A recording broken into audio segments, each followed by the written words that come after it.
Hello friends, welcome back to my YouTube channel Logi Lectures. Last lecture நம்ம steady state analysis னா என்னன்னு சொல்லி ஒரு introduction basics பார்த்தோம். இன்னைக்கு நம்ம phasor representation ல இருந்து கண்டினியூ பண்ணலாம். சோ நாம இன்னைக்கு கன்க்ளூட் பண்ணது என்ன? Any AC excitation is a sinusoidal excitation or prefer பண்றது sinusoidal excitation அப்படின்னு சொல்லிட்டோம். அப்ப அந்த excitation எல்லாத்தையும் நம்ம sin ஃபங்க்ஷனா தான் எழுத போறோம். So v of t இங்க பாத்தீங்கன்னா v of t equal to vm sin omega t plus theta or I of t equal to im sin omega t or cos of omega t அந்த மாதிரி sin ஃபார்ம்லயோ cos ஃபார்ம்லயோ நம்ம represent பண்ண போறோம். And நம்மளுக்கு தெரியும் இந்த sin ஃபங்க்ஷன் cos ஃபங்க்ஷன்லாம் வந்துட்டு இந்த மாதிரி தான் வித் ரெஸ்பெக்ட் டு டைம் நமக்கு வேரி ஆகிட்டு இருக்கும் தெரியும். ஸோ இந்த இதுல பாத்தீங்கன்னா உங்களுக்கு தெரியுது 1 பீரியடுக்கு எடுத்திருக்கோம். 1 பீரியட்னா என்ன 2 radians ஆஃப் 360 டிகிரிஸ்க்கு. ஸோ நமக்கு வோல்டேஜோட மேக்னிடியூடும் வேரி ஆகுது, டைரக்ஷனும் வேரி ஆகிட்டு இருக்கு. ஸோ 2 டைமென்ஷன்ல வேரி ஆகிட்டு இருக்கிறதுனால நம்மளால அனாலிசிஸ் இதை வச்சு பண்ண முடியாது. நம்ம என்ன பண்ணணும், ஏதாவது ஒரு டைம் ஃப்ரேம்க்கு நம்ம இதை ஃப்ரீஸ் பண்ணிட்டு அந்த டைம் ஃப்ரேம்ல அந்த குவான்டிட்டியோட ஃபேஸர் என்ன இருக்கு, அதாவது மேக்னிடியூட் என்ன இருக்கு, ஆங்கிள் என்ன இருக்கு அப்படின்னு எழுதணும்னு சொன்னா அதுதான் phasor representation.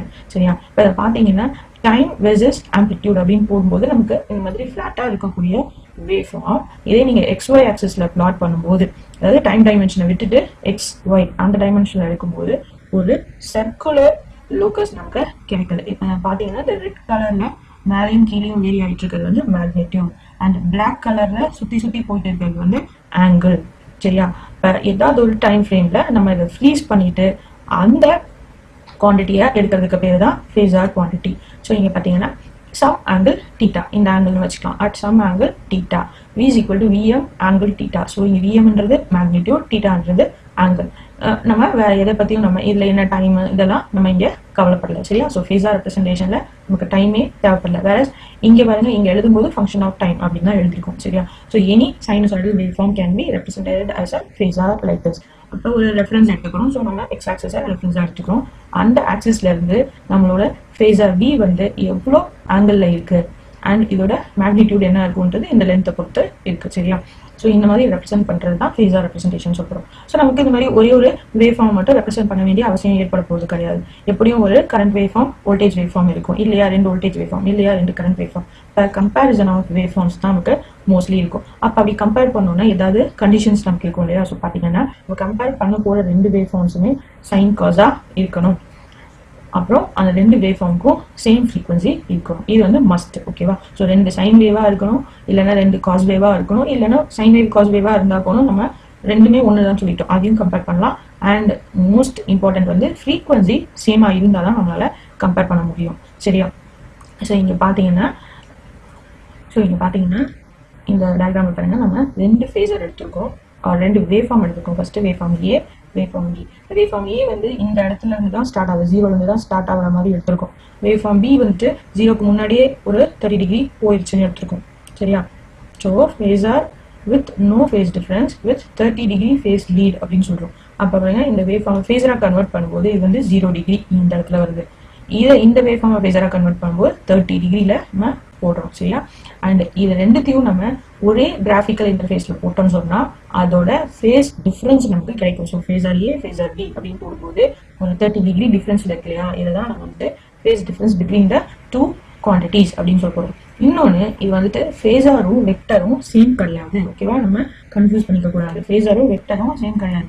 பார்க்கறதுக்கு ஒரே மாதிரி இருந்தாலுமே கூட ஃபேஸரும் வெக்டரும் சேம் கிடையாது. பாருங்க, ஃபேஸர்ன்றது வந்து ரொட்டேட் ஆகக்கூடிய ஒரு தன்மை இருக்கு. Phasor rotates with specific angular frequency.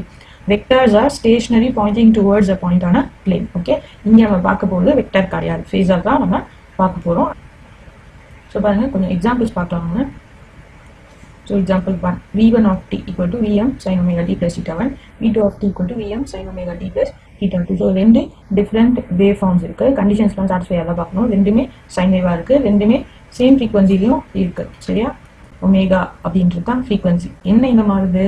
இந்த ஃபேஸ் ஆங்கிள் மட்டும்தான் மாறுது. ஸோ v1 எழுதும்போது vm1 ஆங்கிள் தீட்டா 1 எழுதலாம், v2 எழுதும்போது vm2 ஆங்கிள் தீட்டா 2 எழுதலாம். இப்போ ஒரே கிராஃப்ல ரெப்ரசென்ட் பண்ணும்போது ஃபேஸ் டிஃபரன்ஸ் வேணும். So phi equal to angle of θ1 difference θ2. θ1 அதிகமாக இருந்துச்சுன்னு சொன்னா v1 லீட்ஸ் v2ன்னு சொல்லுறோம். θ2 அதிகமாக இருந்துச்சுன்னு சொன்னா v2 லீட்ஸ் v1 சொல்றோம். சரியா? இந்த மாதிரி நம்ம நிறைய சாப்டர்ஸ்ல பார்ப்போம். அடுத்தது பாருங்க, if v of t equal to vm sin omega t and I of t equal to im sin omega t minus 90. இது 2 ஃபங்க்ஷனோட phase difference. phi equal to angle of minus 90 degree வந்துடும். பிகாஸ் இது வந்து omega t plus 0 அப்படின்னு consider பண்ணால் இது வந்து omega t minus 90 இருக்கு. So 0 minus 9 difference. அப்போ என்ன இம்ப்ளை பண்ணுது, இந்த கரண்ட் வந்து இந்த வோல்டேஜ் விட லேட்டாக ஸ்டார்ட் ஆகுது, 90 டிகிரி லேட்டாக ஸ்டார்ட் ஆகுது. அதாவது I lags V, current lakhs voltage அப்படின்ட்டு தான் இந்த ரெண்டு ஃபங்க்ஷனோட ரெப்ரஸன்டேஷன். அண்ட் இதில் ரெண்டுமே சைன் வேவ் அண்ட் ரெண்டுமே சேம் ஃப்ரீக்வன்சி ஒமேகா டி. சரியா?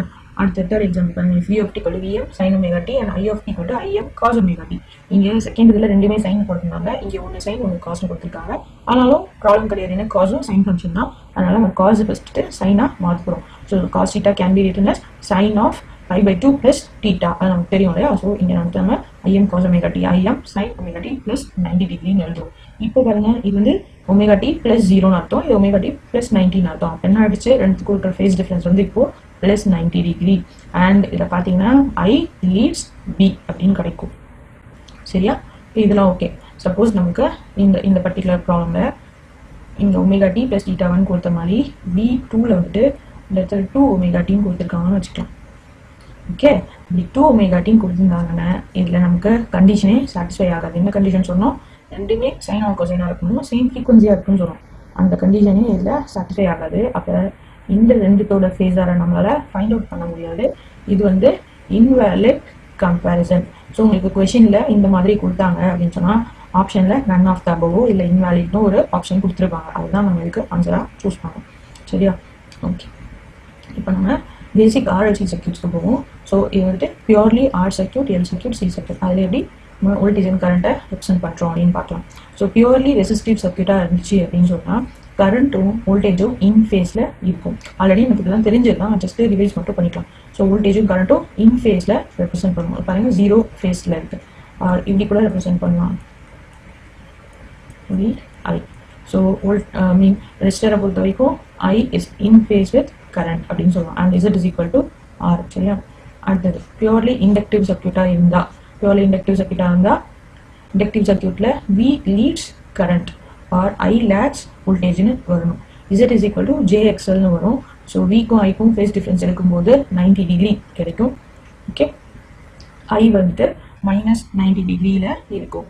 ஸோ I lags வோல்டேஜ்னு கிடைக்கும். இப்போ பார்த்தீங்கன்னா ஃபேஸ் அப்படி தான் இருக்கும். V ஃபேஸார் இங்கே இருந்துச்சுன்னு சொன்னால் I ஃபேஸார் 90 டிகிரி லாகிங்கில் இருக்கும். அண்ட் இண்டக்டர் இருக்கிற சர்க்யூட்ஸ்லாம் அதனால தான் லாகிங் சர்க்யூட்ஸ் அப்படின்னு சொல்கிறோம். அடுத்தது பியூர்லி கப்பாசிட்டிவ் சர்க்யூட்ஸில் பார்த்தீங்கன்னா I leads வோல்டேஜ்னு வரும். அதாவது Z is equal to 1 divided by J omega C இருக்கும். இதை நம்ம சிம்பிளிஃபை பண்ணி எழுதுனா மைனஸ் JXன்னு வரும். அப்போ Vக்கும் Iக்கும் உள்ள ஃபேஸ் டிஃப்ரென்ஸ் எடுக்கும்போது ஐல வந்துட்டு ப்ளஸ் 90 டிகிரி அப்படின்னு வரும். ஸோ I leads வோல்டேஜ். ஸோ கப்பாசிட்டிவ் சர்க்யூட்டில் எப்போவுமே கரண்ட் தான் லீடிங்கில் இருக்கும். இப்போ வோல்டேஜை இந்த ஃபேஸரில் நம்ம ட்ரா பண்ணால் கரண்ட் வந்து 90 டிகிரி லீடிங்கில் ட்ராப் ஆகும். சரியா? இப்போ ஆர்எல்சி சர்க்யூட்ஸில் RL series circuit, RC RLC அப்படி பார்ப்போம். RL சீரிஸ் சர்க்யூட்டில் ஒரு ஆரும் ஒரு எல்லும் சீரீஸில் இருக்கும். So applied voltage equal to Vm sin omega t. அப்போ ஒரு கரண்ட்டு I ஃப்ளோ ஆகுது, இதுவும் சைனசாய்டல் கரண்ட்டாக தான் இருக்கும். And Z is equal to இங்கே எப்படி எழுதுவோம், R plus JXL அப்படின்னு எழுதுவோம். இது வந்து காம்ப்ளெக்ஸ் இம்பிடன்ஸ். காம்ப்ளெக்ஸ் இம்பிடன்ஸ் எப்படி நம்ம கன்வெர்ட் பண்ணுவோம், மேக்னிடியூட் ஆங்கிளாக தனித்தனியாக கன்வெர்ட் பண்ணி எழுதலாம். ஸோ மேக்னிடியூட் எழுதும்போது square root of R square plus XL square எழுதுவோம். ஆங்கிள் எழுதும்போது tan inverse of imaginary by real part XL by R அப்படின்னு வரும். அண்ட் இம்பிடன்ஸ் ட்ரையாங்கிள் பாருங்கள், R இங்கே இருக்குது, XL இங்கே இருக்குது, Z இங்கே இருக்குது. ஏன்னா R வந்து இன் ஃபேஸில் இருக்கும் வோல்டேஜும் கரண்ட்டும், XL பொறுத்த வரைக்கும் வோல்டேஜ் வந்து லீடிங்கில் இருக்கும். அதனால 90 டிகிரியில் போடும். அண்ட் இதோட ரிசல்டன்ட் தான் J நமக்கு. அண்ட் இந்த ஆங்கிள் தான் நமக்கு theta. And that theta will be equal to this tan inverse of omega L by R or XL by R எழுதலாம். சரியா? ரெண்டும் ஒன்று தான். அண்ட் இப்போ Z தெரியும் அப்படின்னு சொன்னால் கரண்ட் எழுதலாமா, I is equal to V by Z. Already Vக்கு வந்துட்டு Vm தான் மேக்னிடியூட் டிவைடட் பை Z-ஓட மேக்னிடியூட் போட்டுக்கிறோம். ஆங்கிள் போடும்போது Vக்கு வந்து ஆங்கிள் 0. ஸோ இங்கே வந்துட்டு இந்த சைன் ஒமேகா டி பிளஸ் 0 தான் அர்த்தம் இல்லையா? ஸோ Vm ஆங்கிள் 0 அப்படின்னு தான் அர்த்தம் இருக்கு. So angle of minus 0 minus வச்சுக்கலாம், minus tan inverse of XL by Rன்னு கிடைக்கும். அண்ட் இதை சைன் ஃபங்க்ஷனாக கன்வெர்ட் பண்ணும்போது I is equal to Vm divided by square root of R square plus XL square or omega t the whole square போட்டு sine of, so இதுக்கு already sine of omega t இருக்கு. இப்போ இந்த ஐக்கு வந்துட்டு ஒரு ஆங்கிள் ஃபைண்ட் அவுட் பண்ணியிருக்கோம். So minus theta, இந்த மைனஸ் அப்படிங்க வந்துடும் மைனஸ் டீட்டா. இப்போ பார்த்தீங்கன்னா வோல்டேஜ் வந்துட்டு sine of omega t plus 0 ஃபார்மில் இருக்குது, கரண்ட் வந்துட்டு sine of omega t minus theta ஃபார்மில் இருக்குது. அப்படின்னா என்ன அர்த்தம், கரண்ட் வந்து இந்த வோல்டேஜை விட மைனஸ் டீட்டா டிகிரி டிலே ஆகி ஸ்டார்ட் ஆகுதுன்னு அர்த்தம். அதாவது I is lagging V by angle theta. இதே பியூர் இண்டக்டிவ் சர்க்யூட்டாக இருந்தால் இந்த தீட்டாக்கு பதிலாக என்ன வரும், 90 டிகிரிஸ்ன்னு வரும். இங்கே ரெசிஸ்டன்ஸ் கூட இண்டக்டன்ஸ் இருக்கிறதுனால தீட்டா டிகிரி அப்படின்னு வருது. 19 பியூர்லி 19 வராமல் தீட்டா அப்படின்னு வருது. எனிவே இண்டக்டிவ் சர்க்யூட்னால எப்படி இருக்கும், கரண்ட் வந்து லாகிங்காக இருக்கும். அது மாதிரி ஞாபகம் வச்சுக்கணும். அடுத்தது RC சீரிஸ் சர்க்யூட் போகும். ஸோ R1 சீரிஸில் கனெக்ட் பண்ணியிருக்கோம். V equal to again Vm sin omega t. இங்கே Z எழுதும்போது R plus 1 by J into omega c அப்படின்னு எழுதுவோம். அண்ட் இதை சிம்பிளிஃபை பண்ணால் 1 by omega c நமக்கு xன்னு தெரியும். 1 by j minus jன்னு எழுதலாம். சரியா? இப்போ இம்பிடன்ஸ் ட்ரையாங்கிள் பாருங்கள். இது R, இது வந்துட்டு XC. வோல்டேஜ் வந்து லாகிங்கில் இருக்கும். ஸோ XC அண்ட் Z வந்துட்டு resultant of R and XC. So இந்த ஆங்கிள் தீட்டாவை நீங்கள் மென்ஷன் பண்ணியிருக்கோம். ஸோ இது வந்து காம்ப்ளெக்ஸ் இம்பிடன்ஸை மேக்னிடியூட் தனியாக ஆங்கிள் தனியாக எழுதலாம் இல்லையா? ஸோ அதுதான் நாங்கள் பண்ணியிருக்கோம். இங்கே இந்த ஆங்கிள் எழுதும்போது எப்படி எழுதுவோம், tan inverse of XC divided by ஆர்னு எழுதுவோமா? இந்த எக்ஸிக்கு ஒரு மைனஸ் இருக்கு இல்லையா? ஸோ உள்ள அந்த மைனஸ் இப்போ வெளில வந்துடுச்சிங்க. ஓகே, அண்ட் இந்த மைனஸ் என்ன ஆகும், இங்கே கரண்ட்டாக எழுதும்போது current is equal to V by Z. So ஜெட்டில் கீழே இருக்குது, ஆங்கிள் வந்து கீழே இருக்குது, அது மேலே போகும்போது ப்ளஸ் ஆகிடும். So sine of omega t plus தீட்டான்னு வரும் கரண்ட் RC சீரிஸ் சர்க்யூட்டில். ஸோ B வந்துட்டு sine of omega t plus 0, I வந்துட்டு sine of omega t plus theta.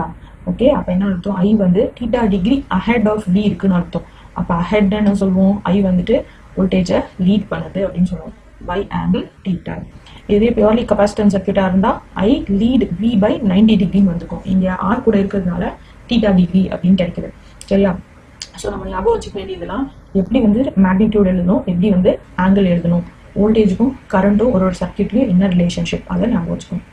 இதே அப்படி நம்ம வோல்டேஜ் வெக்டர் எழுதும்போது, ஸோ RL சர்க்யூட்டில் வோல்டேஜ் வந்து ஆர்க்கு அக்ராஸ்லையும் ட்ராப் ஆகுது, எல்லுக்கு அக்ராஸ்லையும் ட்ராப் ஆகுது. So B equal to vectorial addition. Okay, இது வந்துட்டு plus VL angle 90 degree. So voltage triangle வரைஞ்சா அந்த மாதிரி இருக்கும். VR வந்து IRக்கு இன் ஃபேஸில் இருக்கும், VL வந்துட்டு ஐயை விட 90 டிகிரி அஹெட்ல இருக்கும். ஸோ VL வந்து இங்கே போடும். ஸோ இது வந்து ரிசல்டன்ட் V. அப்போ V is equal to square root of VR square plus VL square எழுதலாம். அதே RC சர்க்யூட்டில் வரும்போது R வந்து 0 டிகிரியில் இருக்கும், வோல்டேஜ் அக்ராஸ் R வந்து 0 டிகிரியில் இருக்கும். வோல்டேஜ் அக்ராஸ் கெப்பாசிட்டர் எப்படி இருக்கும், -90 லாகிங்கில் இருக்குது. ஓகேவா? கரண்ட்டை விட -90 லாகிங் இந்த வோல்டேஜ் எடுத்துக்கலாம். இன் ஃபேஸ் இதை விட இது 90 டிகிரி லாகிங்கில் இருக்கும். ஸோ பாருங்கள், VR இங்கே வந்துருக்கும், VC வந்து 90 டிகிரி லாகிங்கில் வந்துருக்கும். Vector sum V equal to square root of VR square plus VC ஸ்கொயர்னு வருது. அதே எப்படியே RLC சீரிஸ் சர்க்யூட்க்கு வரலாம். ஸோ RLC இனிமே சீரீஸில் இருக்க V equal Vm sin omega t excitation கொடுக்கணும். So that current I is flowing in the series circuit. இப்போ பாருங்கள், V is equal to V angle 0. So இது வந்து இன் ஃபேஸில் இருக்கும் கரண்ட்டோட. So angle 0. VL வந்து 90 டிகிரி லீட் பண்ணும் கரண்ட்டை, அதனால ப்ளஸ் 90. VC வந்து லாகிங்கில் இருக்கும் கரண்ட்டை விட, அதனால -90 டிகிரி. ஓகே, ஸோ இதுலேருந்து நம்ம I இன்டூ Z ட்ராப் எழுதணும்னா I into Z equal to I into R plus இது வந்து எப்படி எழுதலாம், J இன்டூ IXL எழுதலாம். இது எப்படி எழுதலாம், மைனஸ் J இன்டூ IXCன்னு எழுதலாம். So Z is equal to ஐலாம் வெளில எடுத்துட்டுங்க, R plus J into XL minus XC நமக்கு கிடைக்கும்.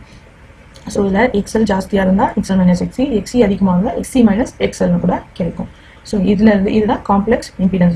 இதுலேருந்து மேக்னிடியூட் எழுதுனா square root of R square plus XL minus XC whole square. Theta angle எழுதுனா tan inverse of imaginary part XL minus XC divided by Rன்னு வரணும். சரியா? And B வந்துட்டு square root of VR square plus VL minus VC square எழுதணும். இங்கே வந்துட்டு நீங்கள் VR square plus VL square plus VC square எழுதுனா அது தப்பு. இங்கே என்ன வரணும், VL மைனஸ் VC ஸ்கொயர் வரணும். அது எப்படி நீங்கள் பாருங்கள், இந்த ஃபேஸர் டயக்ராம் பாருங்கள் புரியும். ஸோ இது வந்து வோல்டேஜ் வெக்டர், ரெசிஸ்டன்ஸில் இருக்கக்கூடிய வோல்டேஜ். ஸோ கரண்ட்டும் இன் ஃபேஸில் தான் இருக்கும். ஸோ இது வந்து ரெசிஸ்டன்ஸ்க்கு உள்ளது. இப்போ இண்டக்டன்ஸ்க்கு உள்ளது பாருங்கள், 90 டிகிரி லீடிங்கில் போட்டோம். கெப்பாசிட்டன்ஸ்க்கு உள்ளது 90 டிகிரி லாகிங்கில் போட்டோம். இதில் VL ஆர் VC ஏதாவது ஒன்று தான் பெருசாக இருக்கும். இங்கே நம்ம VL வந்து கிரேட்டர்னு எடுத்திருக்கோம். ஸோ VL பாருங்கள், இந்த VC ஃபேஸரோட ஜாஸ்தியாக போட்டிருக்கோம். சரியா? அப்போ இந்த VL மைனஸ் இந்த குவான்டிட்டி VC மைனஸ் பண்ணால் நமக்கு இந்த டிஃப்ரென்ஸ் இருக்கும் இல்லையா, VL மைனஸ் VCன்னு சொல்லிட்டு, அதுதான் நம்மளோட resultant vector. So square root of VR square plus VL minus VC தான் ஹோல் ஸ்கொயர்னு வரும். ஸோ இதுதான் நம்மளோட ரிசல்டன்ட் ஃபேஸர், இதுதான் நம்மளோட ரிசல்டன்ட் இம்பிடன்ஸ் ட்ரையாங்கிள். அப்போ கரண்ட் எப்படி இருக்கும், இல்லை V டிவைடட் பை Zன்னு போடுவோம். Vm divided by square root of R square plus XL minus XC whole square. Angle இங்கே angle of tan inverse of XL minus XC by Rன்னு வரும். Okay, XL அதிகமாக இருந்துச்சுன்னா இந்த தீட்டா வந்து மைனஸ் தீட்டான்னு வரும். XC அதிகமாக இருந்துச்சுன்னா தீட்டா வந்து ப்ளஸ் தீட்டான்னு வரும். ஸோ XL அதிகமாக இருந்தால் மைனஸ் தீட்டா, அதாவது கரண்ட் லாகிங்கில் இருக்கும். Okay, so I lag voltage capacitive reactance அதிகமாக இருந்துச்சுன்னு சொன்னால் இதை வந்து ப்ளஸ்ன்னு வரும். அப்போ ஐ லீட் வோல்டேஜ். அப்போ இந்த சர்க்கியூட்டே, இந்த ஆர்எல்சி சர்க்கியூட்டே வந்து இந்த எல் வேல்யூவையும் சி வேல்யூவையும் பொறுத்து இண்டக்டிவ் சர்க்கியூட்டாவோ இல்லை கெப்பாசிட்டிவ் சர்க்கியூட்டாவோ மாறும். இல்லையா, ரெண்டும் ஈக்குவலாக இருந்துச்சுன்னா ரெசிஸ்டிவ் சர்க்கியூட்டாக ரிமைன் ஆகிடும். சரியா? ஓகே, இன்னைக்கு என்ன பார்த்துருக்கோம்னு சொன்னால் ஃபேஸர்னா என்ன, ஒரு வேவ் ஃபார்மை ஃபேஸராக எப்படி ரெப்ரசென்ட் பண்ணுறது, 2 வேவ் ஃபார்ம் இருந்தால் எப்படி ஃபேஸர் அண்ட் ஃபேஸர் டிஃப்ரென்ஸை ரெப்ரசென்ட் பண்ணுறது, அதுக்கப்புறம் பியூர்லி ரெசிஸ்டிவ் இண்டக்டிவ் கெப்பாசிட்டிவ் சர்க்கியூட்ஸில் எப்படி phase relationship between voltage and current இருக்கும், இதெல்லாம் ஃபஸ்ட்டு பார்த்தோம்.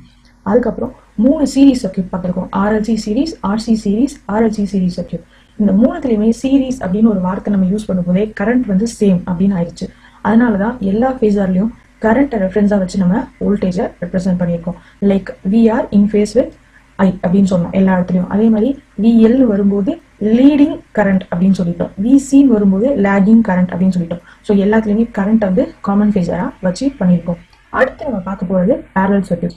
பேரலல் சர்க்கியூட் பொறுத்த வரைக்கும் வோல்டேஜ் சேமாக இருக்கும். ஸோ நம்ம வோல்டேஜ் ரெஃபரன்ஸாக வச்சுட்டு கரண்ட் ஃபேஸர்ஸை அங்கே ட்ரா பண்ண போகிறோம். அது நெக்ஸ்ட் வீடியோவில் பார்க்கலாம். தேங்க்யூ.